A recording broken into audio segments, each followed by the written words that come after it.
India's number 1 varicose veins hospitals ఐబీసీను సంప్రదించండి. మీ నొప్పి లేని ప్రయాణాన్ని ప్రారంభించండి. అమ్మా నమస్తే. నమస్తే అమ్మా. అమ్మా ఇల్లు మారేటప్పుడు ఏమన్నా అంటే నియమాలు ఏమన్నా పాటించాలా? అంటే మనం ఇల్లు ఎందుకు మారుతున్నాం? అదే అక్కడి నుంచి అనేక కారణాలు ఉంటాయి కదా. అవునవునవును. ఒకటి ఆ ఇంటి యజమాని ఖాళీ చేయమనడం, లేదా మనకి ఏదో సంసారం పెరుగో ఆఫీసుకు దూరం అయ్యో ఏదో కారణాలుగా, అవును అంటే ఏదో ఒక ఇబ్బంది ఉంది కదా. అంతేగా. హాయిగా సుఖంగా ఉండి అన్ని రకాల సౌకర్యంగా ఉండేటటువంటిది అయితే మారం. కనుక మారుతున్నాము అంటే ఏ ఇబ్బంది వల్ల మారుతున్నామో ముందు అది పరిగణనలోకి తీసుకోవాలి. ఏదో పిల్లలకి స్కూలు దూరమో, నాకు ఉద్యోగానికి వెళ్ళే దూరమో మొదలైన కారణాలు ఉన్నాయనుకోండి, ఆ రెండింటికి సంబంధించినటువంటి విషయం మొట్టమొదటి చూసుకోవాల్సింది. అది మొదటిది. ఆ తర్వాత మనకి మినిమం ఎమ్యూనిటీస్ కొన్ని ఉంటాయి కదమ్మా, వాటిని చూసుకోవాలి. అంటే నీళ్లు, తర్వాత డ్రైనేజీ, ఇవి బయట నుంచి కనపడేవి. కానీ ఒకసారి ఉండడం మొదలుపెట్టాక బాగా చూసుకోవాల్సింది గాలి వెలుగు వస్తున్నాయా లేదా. ఇది సాధారణంగా ఫ్లాట్ కల్చర్ ఉన్నటువంటి చోట ఇది ఎందుకో అప్పుడప్పుడు మర్చిపోతూ ఉంటాం. ఏ మనకి తీరిక లేక ఏ రాత్రి వేళ వెడతాం చూడడానికి, బ్రహ్మాండంగా కనపడుతుంది. తర్వాత గనక తీరా అన్ని వ్యవహారాలు తేల్చుకుని చేరిన తర్వాత పగలు కూడా లైట్ వేసుకోవాలి, ఫ్యాన్ వేసుకోవాలన్న పరిస్థితి ఉంటుంది. అది ఉందా లేదా అన్నది చాలా గమనించుకోవాలండి.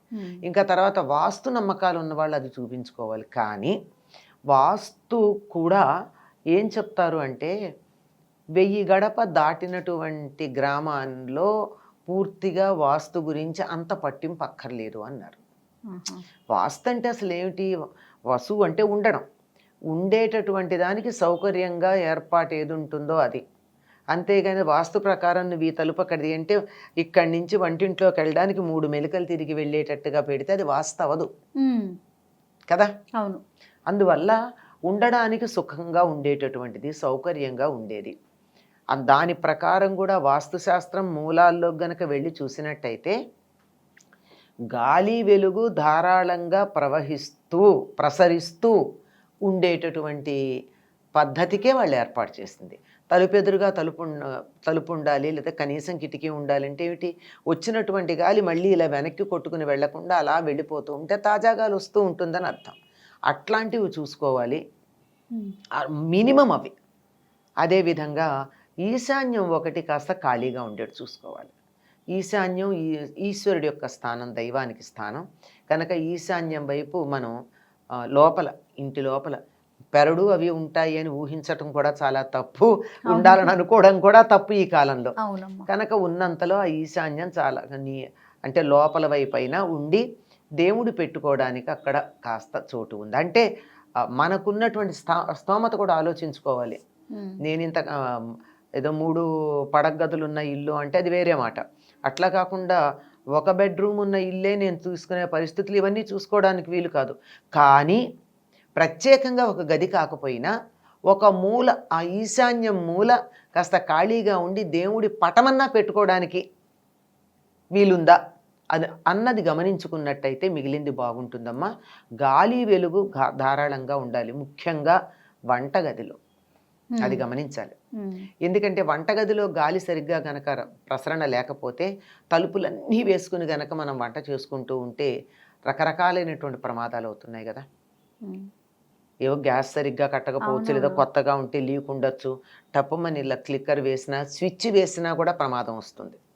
అందువల్ల ఎట్టి పరిస్థితుల్లో వంటింట్లో మాత్రం గాలి వెళ్ళేటటువంటి ఏర్పాటు చేసుకోవాలమ్మా. అది లేకపోయినట్టయితే ప్రమాదాలకు కారణం అవుతుంది. అలాగే పడగదుల్లో కూడా గాలి వచ్చేట్టున్నట్టయితే హాయిగా నిద్రపడుతుంది. వాస్తుశాస్త్రం నేను పేర్లు చెప్పట్లేదు, కానీ దాని ప్రకారం వాళ్ళు చూసేవి ఇవే రిజల్ట్. అవును, ఈ రిజల్ట్ వచ్చేట్టుగానే చూసుకుంటారు. అందుకని ఇటువంటి మినిమం గనక చూసుకున్నట్టయితే బాగుంటుంది. నాకు తెలిసి చాలామంది ఒక అభిప్రాయంలో ఉంటారు, అద్దె ఇంటికి కూడా వాస్తు ఏమిటి అని. కానీ అద్దె ఇంట్లో ఉండేదెవరు? మనమే కదా. నిజానికి ఈ భూమి మీద అద్దెకు వచ్చాం మనం ఉండే ఇళ్ళన్నీ అద్దె ఇళ్ళు, ఆఖరికి శరీరం కూడా అద్దెకున్నదే. మరి దీన్ని ఎంత బాగా చూసుకుంటున్నాం? అవును. అందుకని ఈ శరీరాన్ని ఎంత బాగా చూసుకుంటున్నామో, అద్దెకున్న ఈ శరీరాన్ని, జీవుడు అద్దెకున్నాడు కదా ఇందులో, అవును. అయ్యాక పాడైపోతే వదిలేసి వెళ్ళిపోతాడు. అవును. కనుక దీన్ని ఎంత బాగా చూసుకుంటున్నామో, ఉన్న ఇంటిని కూడా అంత బాగాను ఉన్నప్పుడు చూసుకోవాలి, ఉండడానికి ముందు చూసుకునే అవకాశం ఉంది. ఈ శరీరాన్ని చూసుకునే వీలు లేదు, కానీ దాన్ని చూసుకునే అవకాశం ఉంది కనుక దాన్ని జాగ్రత్తగానే చూసుకోవాలి. అమ్మ, ఇల్లు మారేటప్పుడు సహజంగా మనం మంగళ శుక్రవారాలు చూస్తుంటాం కదా, అవి పాటించాలా? అసలు దేనికైనా పాటిస్తాం కదమ్మా. మంగళవారం మారు కోరుతుంది అంటారు. మంగళవారం నాడు ఇల్లు ఖాళీ చేసామనుకో, ఈ ఇంట్లోకి మళ్ళీ వచ్చాం, మళ్ళీ మళ్ళీ మారుతాం కదా. ఆ. అంచేత శుక్రవారం దేన్ని వదిలిపెట్టి వస్తే మంచిది కాదని కనుక వదిలిపెట్టారు అంతే, అంతకన్నా ఇంకేం లేదు. కానీ మంగళవారం మాత్రం ఏది చేసినా రిపీట్ అవుతుంది. అందువల్ల మారటం అన్నది మంగళవారం పెట్టారనుకోండి, మళ్ళీ మళ్ళీ మారుతూ ఉంటారు. ఎందుకు వచ్చిన శ్రమ? అంతకన్నా ఇంకేం కారణం కాదు. అయినా కుజుడు అంత స్నేహపూర్వకంగా మైత్రితో ఉండే గ్రహం కూడా కాదు. ఆ రోజు ప్రభావం కుజుడు ఎక్కువ ఉంటుంది కనుక ఆయన ఎందుకు మరి అంత అప్పుడప్పుడు ప్యాంపర్ చేస్తే నెతికెక్కుతారు. ఎందుకు వచ్చింది? అందుకని కాస్త ఎంతలో ఉంచాలో అంతలో ఉంచితే చాలు, అంతే, అంతకన్నా ఇంకేం లేదు. చెడ్డవాడని కాదు, కానీ ఆయన లక్షణం అది. దాన్ని బట్టి మనం ఉంటే మనకు ఉపయోగపడతాడు, సరిపోతుంది.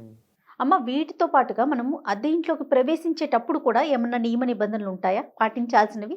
తప్పనిసరిగా ఉంటాయమ్మా. చెప్పాను కదా, అద్దె ఇంట్లో మనం ఉంటున్నాం అది కనుక మనదే అన్నారు. మన సుఖం కోసం చూసుకోవాలి అని చెప్పి పాలు పొంగించటం తప్పనిసరిగా, అద్దె ఇంట్లో పెడుతున్న పాలు పొంగించటం మంచిది.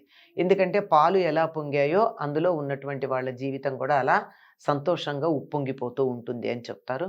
అలాగే జల కలశం కలశం అంటారే, కలశం చాలా ప్రధానం. కలశం దాకా చెయ్యక్కర్లా, ఒక నీటి బిందె లేక నీటి పాత్ర, దాంతో లోపల ప్రవేశించి మన విశ్వాసాన్ని అనుసరించి మనకి నచ్చినటువంటి దైవం యొక్క పటాన్ని లోపల పెట్టుకుని ఆ తరువాత మిగిలినవన్నీ ఒక్కొక్కటి తెచ్చుకోవచ్చు. ప్రధానంగా ముందు పాలు పొంగించటం, లోపలికి వెళ్ళేటప్పుడు నీళ్ల బిందెతో వెళ్ళడం, దేవుడు ఆ వెళ్ళేటప్పుడు నీళ్ల బిందెతో పాటుగా దేవుడి పటం, అది మళ్ళీ మార్చకూడదు, ఆ దేవుడి పటం అక్కడ ఉండేటట్టుగా చూసుకోవడం చాలా ముఖ్యమైనటువంటి అంశం. ఇది పాటిస్తే మిగిలినవన్నీ పర్వాలేదమ్మా. రైట్ అమ్మా, నమస్తే. నమస్తే.